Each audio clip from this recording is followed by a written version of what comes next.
사적인 얘기부터 말씀드리면 제가 얼마 전에 저의 아내랑 이제 결혼 기념일이었어요. 그러면서 지난 시간들을 좀 돌아보는데 제가 제 아내를 대하는 방법에도 좀 변천사가 있더라고요. 저는 결혼한 지 보름 만에 제 아내를 데리고 이제 영국에 갔습니다. 그래서 유학생으로 또 가난한 신학생으로 지냈기 때문에 뭔가 이렇게 잘 해주고 싶지만 해줄 수 있는 게 별로 없었어요. 그래서 늘 약속했습니다. 나중에 공부 마치면 우리 여행도 가고 또 이것도 사주고 또 이런 시간도 보내고 그런 약속을 계속해서 얘기했는데 처음에는 제 아내가 굉장히 기대를 하더라고요. 근데 몇 년이 지나도 그 기대가 이루어지는 게 별로 없으니까 제 말이 더 이상 먹히질 않는 거예요. 그래서 그렇게 미래를 약속하는 것만으로는 충분하지 않구나 그런 생각했습니다.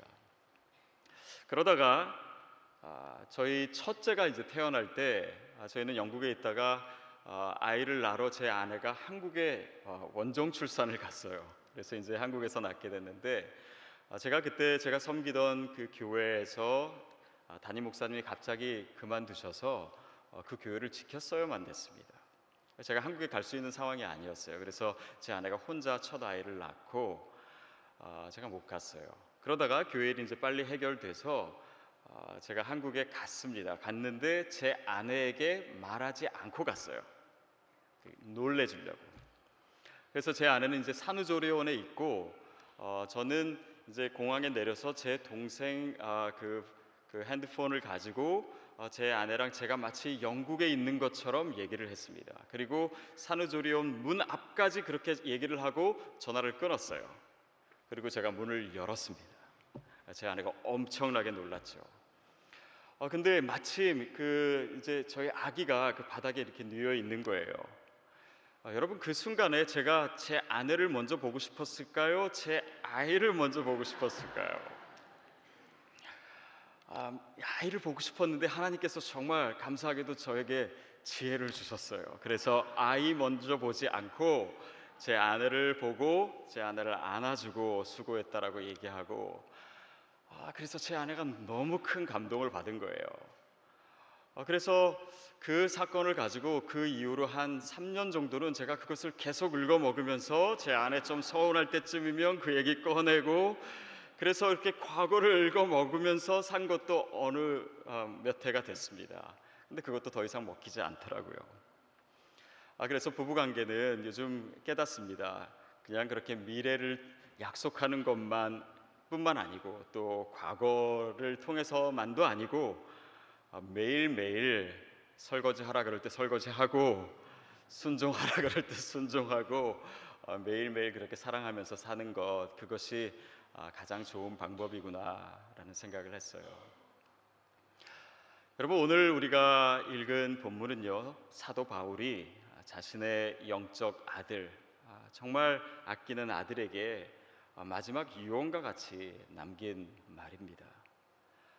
그것은 너의 성숙함, 너의 진보를 개역 성경에는 또 우리말 성경에는 진보라고 표현되어 있습니다. 그 진보를 모든 사람에게 알게 하라.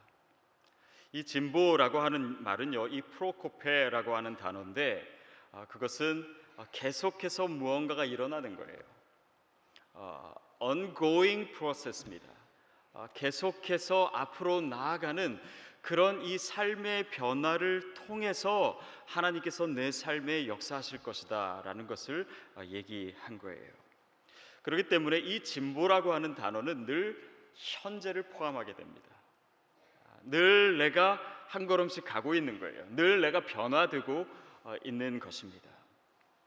특별히 이 신앙에 있어서 이 현재성이 굉장히 중요하고 또 우리 삶의 날마다 있는 것인데 이 현재성이라고 하는 것은 신학적으로도 굉장히 중요합니다. 예수님을 요한계시록에서 가르칠 때 예수님은 어제도 계셨고 오늘도 계시고 또 장차 오실 분 이렇게 얘기합니다. Who was, who is, and who is to come. 오실 분이에요. 그래서 과거와 현재와 미래가 다 있습니다. 그런데 요한계시록에서 짐승, 즉 적그리스도를 얘기할 때는 비슷하지만 다른 표현이 쓰입니다. 계시록 17장 8절에 보면은 장차 나타날 짐승에 대해서 얘기했는데, 그 짐승은 전에도 있었고 지금은 없으나, 개역 성경에는 시방은 없으나 이렇게 되어 있어요. 그리고 장차 나타날, 그렇게 표현을 해요. 여러분, 뭐가 다르죠? 과거도 있어요. 전에도 있었고 미래에도 나올 거예요. 그런데 지금은 없네요. 이것은 물론 당시 도미시안 황제가 네로가 다시 죽었다가 부활한 것이다, 그리고 쫓겨났다가 퍼시아 군대를 데리고 다시 로마로 쳐들어올 것이다, 이런 전설을 얘기한 것이기도 한데요, 이것을 조금 의미적으로 상징적으로 해석을 하면 이 적그리스도의 세력은, 하나님과 반대되는 세력은 이 과거성도 있을 수 있고 미래성도 있지만 이 현재성에서 뭔가 다르다라고 하는 것이에요. 잘못된 가르침, 또 이단도 마찬가지입니다. 과거적인 해석을 많이 해요. 성경을 문자적으로 해석해서 성도들을 혼란스럽게 할 때가 있습니다. 예를 들면 고린도 전서에 여자들은 교회에서 잠잠하라 이렇게 했죠. 그러면 그것을 문자적으로 우리가 받아들인다고 하면은 오늘 앞에서 이 싱어하시는 여자분들 이렇게 할 수 없는 것이고, 아까 최정원 자매님 정말 찬양 너무 잘하시던데 그것도 성경적이지 않은 거라고 얘기할 수 있어요. 그러나 누구도 그렇게 생각하지 않지요. 왜냐하면 성경을 이 현재의 컨텍스트에서 다시 해석해야 되기 때문입니다. 또 미래만을 중요시하는 그런 신학이나 또 해석들은 이 종말론을 얘기할 때도 미래적인 종말론만 얘기해요. 죽은 다음에 갈 천국에 대해서만 얘기합니다. 그리고 또 그 날과 그 시에 대한 그 관심을 쏟는 나머지 현재에 대한 중요성과 관심을 잃어버리게 돼요. 건강하지 못한 신학입니다. 저희 집에 아이들이 셋 있습니다. 근데 이 아이들이 저희는 이제 토요일 날만 그 컴퓨터 게임을 하도록 이제 허락을 해줘요. 근데 언제는 한번 이렇게 그 게임을 하고 있길래 제가 이렇게 봤어요. 보니까 하다가 잘 안 되면은 금방 포기해버리고 다음 게임 시작하고 이러더라고요. 근데 제가 어렸을 때 하던 게임과 굉장히 다른 거예요. 왜냐하면 제가 이래봬도 예전에 그 전자오락 도사라고 불릴 만큼 굉장히 잘했고, 제가 이제 오락실 가서 오락하면 오락실 아저씨가 싫어했어요. 왜냐하면 너무 오래 하니까.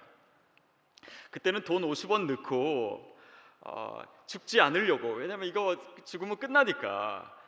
그래서 정말 최선을 다해서 이렇게 살아남으려고 했는데 요즘 아이들은 그냥 너무 쉽게 포기해 버리더라고요. 그래서 제가 저희 아이들한테 그랬어요. 너희는 이 게임을 대하는 정신 자세가 안 돼 있다. 이것을 정말 지금 죽으면 안 되는 것처럼 최선을 다해서 이 현재를 중요시해야지, 자꾸 이것을 포기해 버리면 진정한 게이머가 될 수 없다라는 것을 가르쳐 줬어요.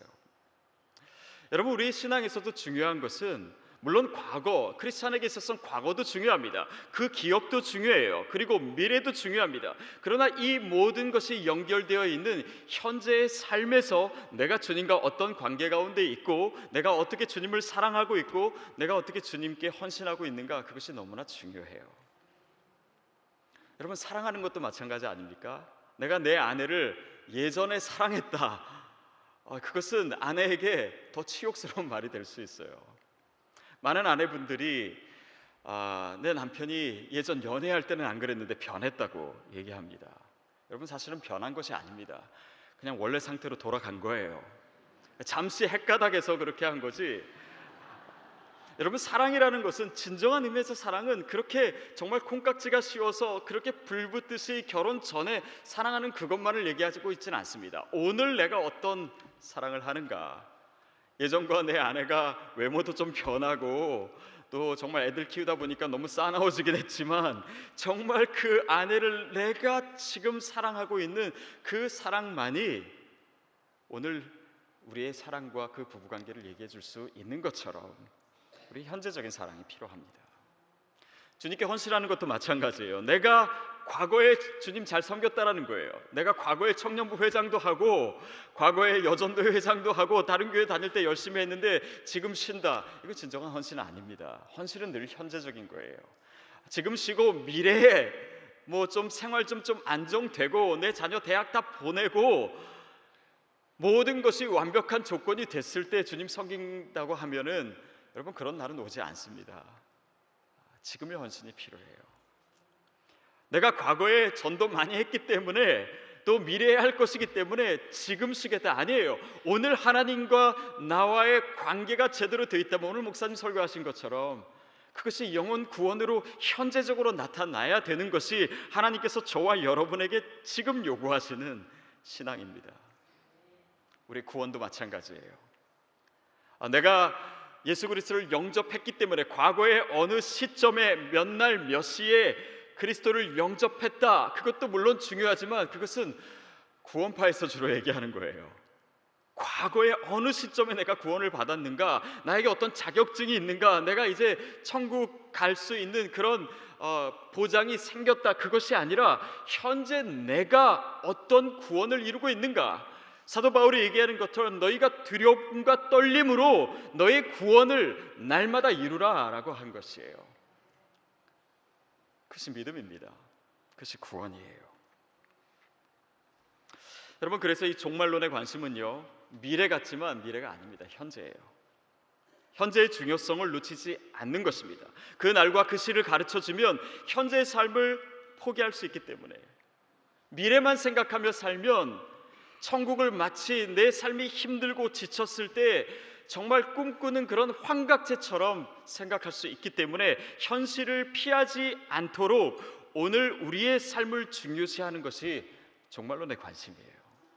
여러분, 저와 여러분에게 그 믿음이 있게 되기를 바랍니다. 날마다 주님을 만나고 날마다 주님의 말씀 가운데 결단하고 날마다 진보하고 날마다 주님 더 뜨겁게 사랑하는 그런 믿음이 오늘 우리에게 필요한 것이죠. 여러분, 그래서 이 현재적인 영성이란 어느 한 사건을 통해서 끝나는 것이 아닙니다. 그 사건의 의미는 사실은 그 뒤에 이어지는 시간에 있어요. 제가 한 중학교 때인 것 같습니다. 수련회 갔는데 정말 저희가 뜨거운 성령 체험을 하고 또 기도도 열심히 하고 밤새도록 기도하고 목 다 쉬고 막 그런 수련회를 했어요. 제 친구 중에 하나는 너무 은혜 받아가지고 막 바닥에서 떼굴떼굴 구르고 그래서 정말 뜨거운 체험을 했습니다. 그리고 나서 이제 수련회가 끝났어요. 그 다음 주에 이제 교회에 와서 예배를 드리고 보니까 그때 그 수련회 때 그 굴렀던 친구가 교회 마당에서 또 사우느라고 굴르고 있더라고요. 그러니까 우리는 이 수련회나 아니면 어떤 그런 일시적인 사건을 통해서 뭔가 체험을 하고 그것이 우리의 삶과 우리의 일상과 이어지지 않는 때가 많아요. 여러분, 우리가 특별 새벽 예배하는 것도 사실은 이 자체를 위한 것이 아니라 그 이유를 위한 것이 아닙니까? 이 새벽을 깨움으로 인해서 이 영적인 체력을 갖고 이번 한 해 정말 주님께 기도하는 한 해를 보내겠습니다. 거기에 의미 있는 것이지, 또 새벽 예배를 드리면 새벽 예배 자체에 의미 있는 것이 아니라 그 하루의 삶 동안 주님의 말씀을 가지고 주님의 임재 가운데 살기 위해서 그 시간이 있듯이 여러분, 우리의 모든 영적인 사건이 우리의 일상으로 오게 되기를 축복합니다. 그것이 현재적인 영성이고 진보예요.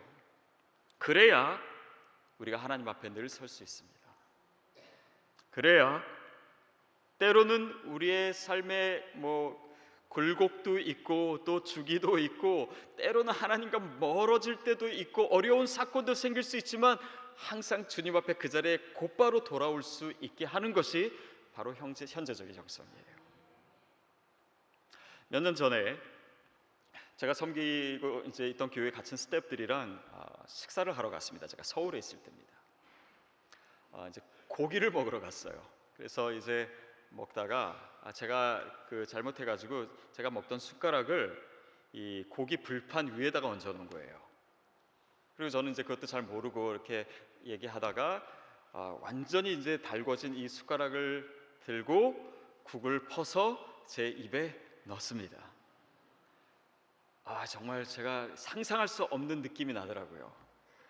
혹시 그 느낌이 좀 궁금하신 분은 한번 해보시기 바랍니다. 근데 정말 입이 지글지글 다 탔어요. 그래가지고 너무 놀래가지고 이렇게 화장실에 가서 거울을 봤더니 입 안이 정말 하얗게 다 익었더라고요. 그래서 걱정이 됐어요. 왜냐하면 그때가 한 목요일인가 그랬는데 며칠 있다가 이제 주일날 설교도 해야 되고 이렇게 해가지고 어떻게 하나 걱정이 돼서 약국으로 뛰어갔어요. 그래서 그 약사 선생님에게 이거 어떻게 하면 좋겠냐고 약 좀 달라고 했더니 그 약사 선생님이 그러더라고요. 이것은 약이 필요 없습니다. 약 바르실 필요 없어요. 왜냐하면 이 입안에는 우리 몸의 다른 어떤 것보다도 이 신경세포들이 발달되어 있기 때문에 이틀이 지나면 진짜 회복될 것입니다.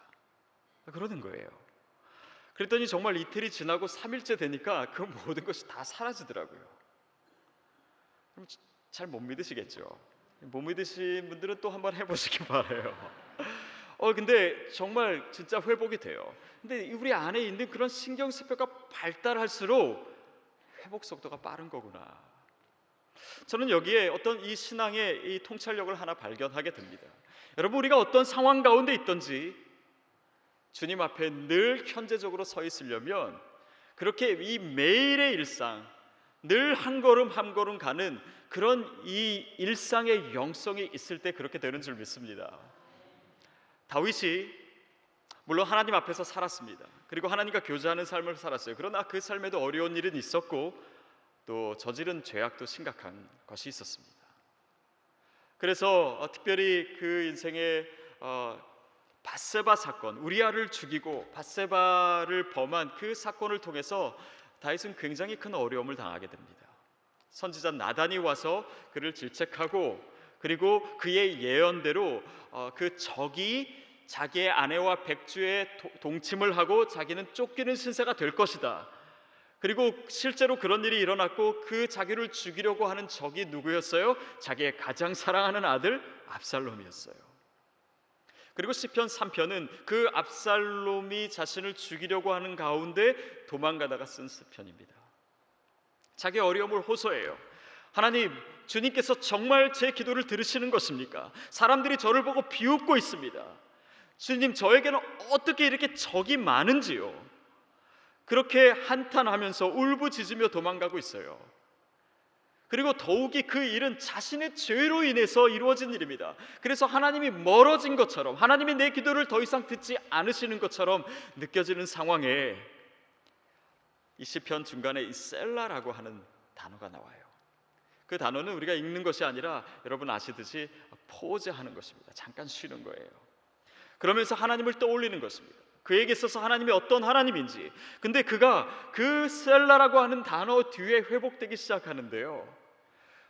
어떻게 회복되냐면 주님은 내가 눕고 자고 깨는 것을 통해서 주님은 나와 함께 하십니다 라는 것을 고백해요. 다른 특별한 일이 아니에요. 어떤 드라마틱한 사건이 아니라 내가 눕고 자고 깨는 것, 내 일상의 삶을 통해서, 매일의 삶을 통해서 함께 하셨던 그 하나님, 내가 만났던 하나님, 주님 나에게 말씀하시고 내가 순종하고 정말 주님을 늘 노래하고 찬양했던 그 하나님이 나와 늘 함께 하시기 때문에 주님과 멀어진 관계에서 죄로 인해서 하나님으로부터 형벌을 받고 있는 이 상황에서조차 금방 회복되는 것이에요. 여러분, 그 믿음이 오늘 우리에게 필요합니다. 그 일상을 위해서 오늘 저와 여러분이 이 자리에 있는 것이에요. 그것이 진보예요. 그것이 회복입니다. 여러분, 어떻게 우리가 그러면 그렇게 주님 앞에 늘 서 있을 수 있습니까? 우리가 어떻게 진보할 수 있습니까? 어떻게 한 걸음 한 걸음 갈 수 있습니까? 여러분, 새해라고요, 너무 크게 계획을 잡거나 갑자기 사람이 너무 많이 변하게 되면은 그 변화가 지속되지 못하게 됩니다. 그래서 작게 시작하십시오. Start small but now. 작게 시작하고 그러나 지금 시작하는 것이 중요해요. 그래서 이렇게 마라톤을 이제 배우려고 하는 사람한테 주는 충고 중에 하나가, 처음 마라톤 그 경기를 할 때 캐나 사람 뒤에 서지 말라라고 하는 말이 있다고 해요. 너무 잘 뛰는 사람 뒤에서 따라가려고 하면 금방 포기하게 된다라는 거예요. 그래서 잘 못 뛰게 생긴 그냥 아줌마처럼 생긴 그 여자 뒤에서 뛰고 처음부터 그냥 좀 쉽게, 그러나 작은 것이지만 꾸준히 끝까지 달려갈 때 그 운동에 대해서 자신감도 생기고 지속적으로도 할 수 있다라는 거예요. 우리 신앙도 그렇습니다. 작게 시작해요. 그러나 중요한 것은 지금 시작하는 거예요. 여러분의 기도가 지금부터 계속되게 되기를 축복합니다. 지금 시작하는 거예요. 우리 신앙도 마찬가지입니다. 오늘 우리가 선포된 말씀, 늘 선포되는 말씀을 들으면서 그것이 언젠가 이루어질 것이지라고 생각하는 한 우리 삶의 변화는 없습니다. 오히려 더 강팍해져요. 예를 들면 하나님의 말씀이 선포될 때, 여러분 주일날 선포되는 목사님의 말씀을 들을 때 그 말씀을 지금 받아야 돼요. 지금 아멘 하시면서 이것이 내 삶에서 실천이 되고 적용이 될 수 있도록 그 시간에 결단하지 않으면 우리의 마음은 더 강팍해집니다. 마치 예수님께서 씨 뿌린 비유를 설명하실 때 그 씨가 길가에 뿌려지면은 우리가 그것을 빨리 줍지 않으면 참새가 와서 그 씨앗을 먹어요. 그러니까 이 예배 시간에 선포되는 이 말씀, 이 시간은요, 이 사단과 여러분과의 영적 전쟁이 이루어지는 시간입니다. 누가 더 빨리 그 말씀을 취할 것인가, 어떻게 내 삶으로 그 말씀을 가져올 것인가, 그것을, 그 시간을 놓치면 사단이 그 말씀을 빼앗아 간다라는 거예요. 더욱이 여러분처럼 정말 탁월한 설교가를 두신 그런 교회에서는 이 사단의 공격이 더 치열할 수도 있어요. 여러분, 그래서 날마다 그 순간마다 선포되는 하나님의 말씀을 붙잡으세요. 그리고 하나님께서 이 시간들을 통해서 말씀하시고 요구하시는 것에 순종하세요. 한 영혼을 전도하라고 하는 그 하나님의 마음이 느껴질 때 그때 순종하는 거예요. 언젠가 하겠지. 그 일은 그러면 우리 삶에서 더 요원해집니다. 여러분, 용서하실 분이 있으면 지금 용서하시기 바랍니다. 헌신을 결단하시려면 지금 하세요. 정말 이 한 해 동안 정말 주님의 말씀 가운데 거하겠습니다, 결단이 있다면 오늘 시작하십시오. 그것이 하나님께서 오늘 우리의 삶에 오늘 원하시는 모습입니다. 그리고 이 now라고 하는, 지금 해야 된다라고 하는 그 말 가운데는요, 그것이 단지 오늘 현재뿐만 아니라 날마다 날마다 이루어져야 되는 것을 또한 의미합니다. 즉, 이 now라고 하는 것은 늘 현재를 포함하고 있다라고 하는 것이죠. 이 진보라고 하는 것은 이 현재성 없이는 불가능한 것입니다. 저는 한 29살 때 영국으로 유학을 갔습니다. 그때 이제 저는 나름 영어 공부를 한국에서 열심히 하고 시험도 보고 그래서 이제 가면 할 수 있겠지라고 생각을 했어요. 그러면서 내가 유학 갔을 때 그 몇 년 살다 오면 한국말 잊어버리면 어떡하나라고 생각도 했었는데, 그 모든 생각과 기대가 제가 영국으로 가는 비행기 안에서 다 깨져버렸어요. 왜냐면 자리에 앉았는데 안내 방송이 들리지 않는 거예요.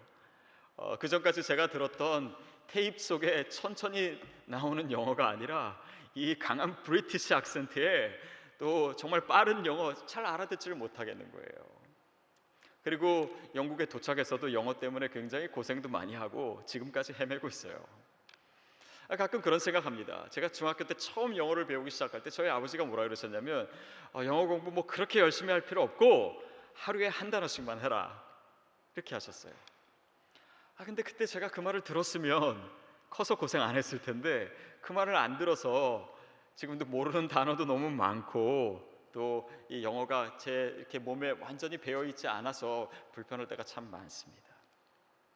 여러분, 신앙생활도 마찬가지예요. 우리가 날마다 말씀을 접하고 큐티를 하고 날마다 기도하고 날마다 주님께 나아가는 그런 모습이 있을 때 그 가운데는 놀라운 기적이 준비됩니다. 우리 아이들도요, 지금 갑자기 변하는 거 아닐 것 같지만 이 아이들에게 날마다 말씀과 찬송과 그 하나님의 임재가 체험되는 그 가정 가운데 있을 때 이 아이들은 교회 떠나지 않습니다. 떠나도 돌아오게 되어 있어요.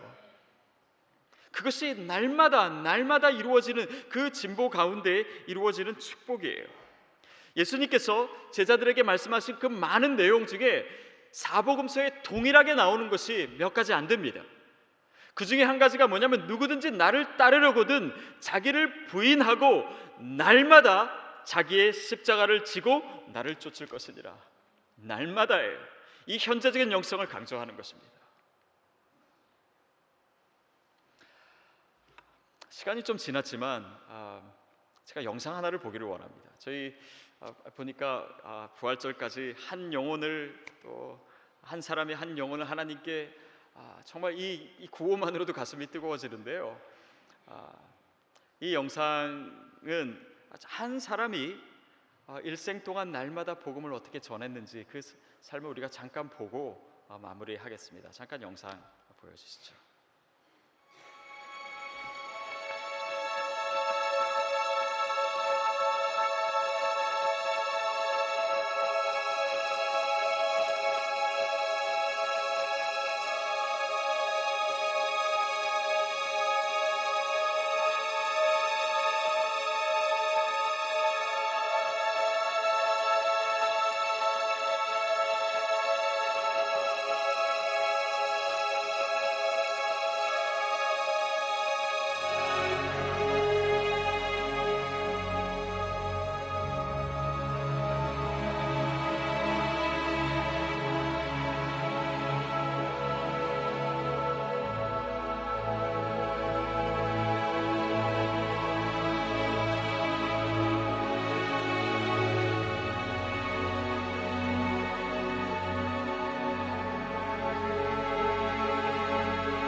A number of years ago, in a Baptist church in Crystal Palace in southern London, the Sunday morning service was closing, and a stranger stood up at the back, raised his hand, he said, "Excuse me, Pastor, can I share a little testimony?" The pastor looked at his watch, he said, "You've got 3 minutes." And this man proceeded.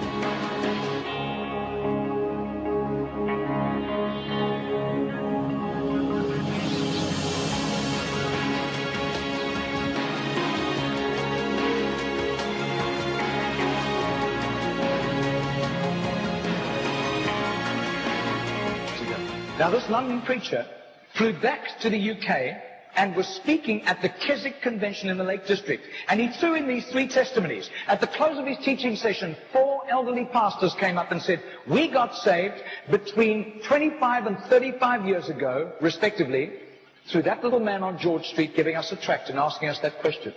He then flew the following week to a similar Keswick Convention in the Caribbean, to missionaries.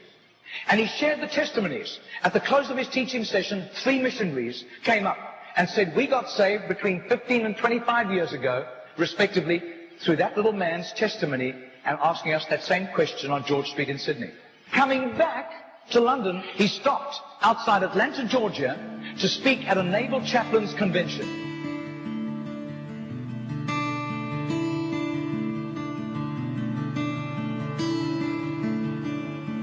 6 months later, flew to do a convention for 5,000 Indian missionaries in a remote corner of northeastern India. And at the end, the Indian missionary in charge, a humble little man, took him home to his humble little home for a simple meal.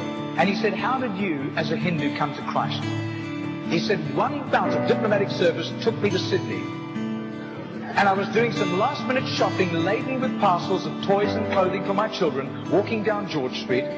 And this courteous little white-haired man stepped down in front of me, offered me a pamphlet, and said, 'Excuse me, sir, are you saved? If you die tonight, are you going to heaven?'" The splendor of the King, clothed in majesty. I do. His name is Mr. Genord, but I don't think he does it anymore. He's too frail and elderly. Joys, you rise.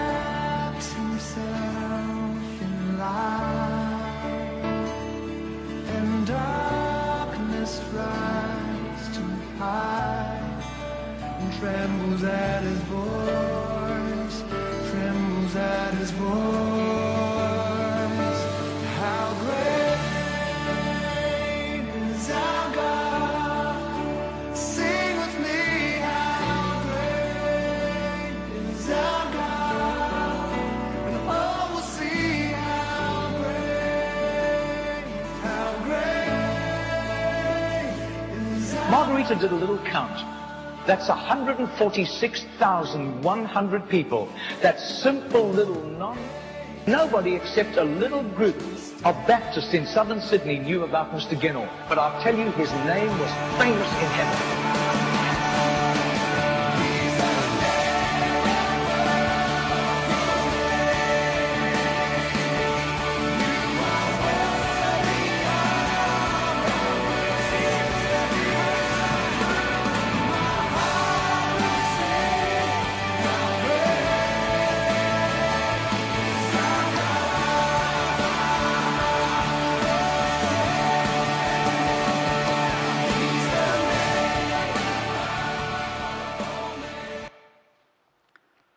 제가 저희 교회에서 설교하려고 아껴놓은 영상인데 여러분 전도하신다고 하니까 이걸 틀어드렸습니다.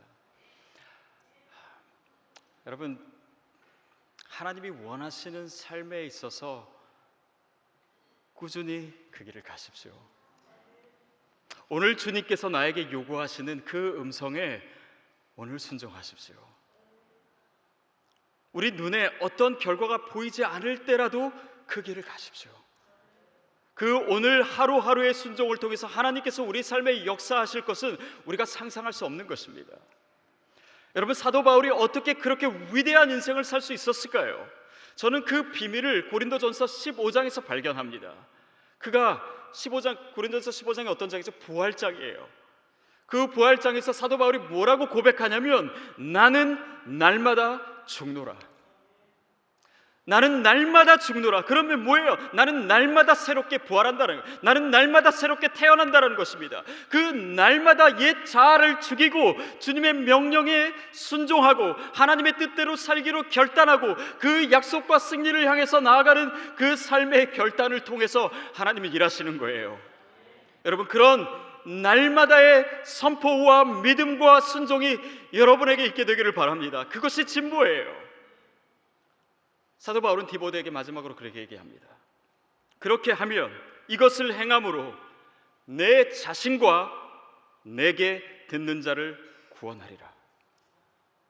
여러분, 이것이 내 일, 내 구원만 의미하는 것이라면 그것은 작은 일이라고 얘기할 수 있을지도 몰라요. 그러나 내가 날마다 변화되고 내가 날마다 죽고 새롭게 태어나고 날마다 진보하는 그 삶을 통해서 하나님께서 내 말을 듣는 자를 구원하시겠다고 하실 때는 이것은 너무 심각한 거예요, 여러분. 저는 그래서 이 말씀이 너무나 소중하고 저에게 너무나 두려운 말씀이라 이것을 제 책상에 7년 동안 두고 날마다 묵상했던 적이 있습니다. 저에게 너무나 소중한 말씀이에요.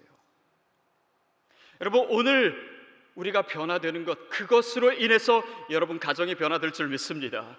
다른 내 자녀나 내 배우자의 문제가 아니에요. 내가 오늘 주님 앞에서 나아가고 있는가, 내가 오늘 변화되고 있는가, 내가 진보하고 있는가, 그것을 보여줌으로 여러분의 말을 듣는 사람이 복음을 받게 될 줄로 믿습니다.